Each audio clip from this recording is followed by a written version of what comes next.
জীবনে যদি একটা সুযোগ পেতাম না, উত্তম মধ্যম পেতাম। কাকে জানো? এই প্রাইভেট কোম্পানির যে বস, যেই টিমে কাজ করেছি সেই টিমের বসগুলোকে। মানে নিজের ছুটি, নিজের ভাগের ছুটি নিজে নেব, সেটার জন্য যেন কাকুতি মিনতি করে ভিক্ষা চাইতে হয়।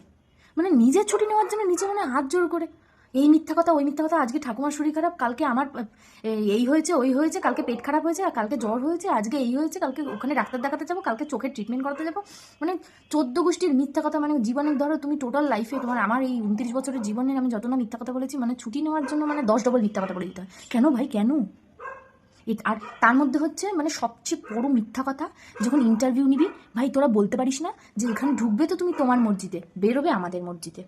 10টা 7টা ডিউটি বলো, কিন্তু 10টায় ঢুকার বেলা একেবারে ঠিক আছে লেট মার্কিং করে দাও, টাইমে না ঢুকতে পারলে টাকা একেবারে ফকাশ করে কেটে দাও, উড়িয়ে দাও। দাও কুত্তাও চেল্লাচ্ছে, মানে আমার সাথে হাতে হাত মেলাচ্ছে যে হ্যাঁ ঠিক ঠিক ঠিক করছে ঠিক করছে, আরও চেল্লাও। আর এদিকে বেরানোর টাইমে বাবা বসে বসে বসে থাকি, ভাবি বেরাবো, আবার বেরোনোর সময় মানে রেডি হয়ে বসে থাকে, যদি টাইম টু টাইম বেরিয়ে যায়, ও বেরিয়ে গেল। কেন রে? এটুকু বুঝিস না? তোমার মতো ভাই এটুকু বোঝো না, তোমার মতো স্যালারি আমি পাই না। তুমি বস, তোমার যা স্যালারি তুমি রাত্রি 10টা অবধি বসে থাকতে পারো, আমি কেন বসে থাকবো? হ্যাঁ, আমি কেন বসে থাকবো? এটুকু বোঝো না? হ্যাঁ, বেশি একদম যেমন পয়সা দেবে সেইটুকুই তো থাকবে।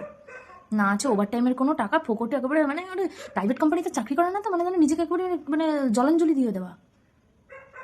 আর কিছুদিন পরে বলবে ওখানেই মানে খুঁটি পুঁতে ওখানেই হচ্ছে ঘর সংসার পেতে নিতে, ওখান থেকেই রান্নাবান্না করে বাড়িতে ডেলিভারি করে দেবো বরকে। আমার তো আর ঘর সংসার নেই।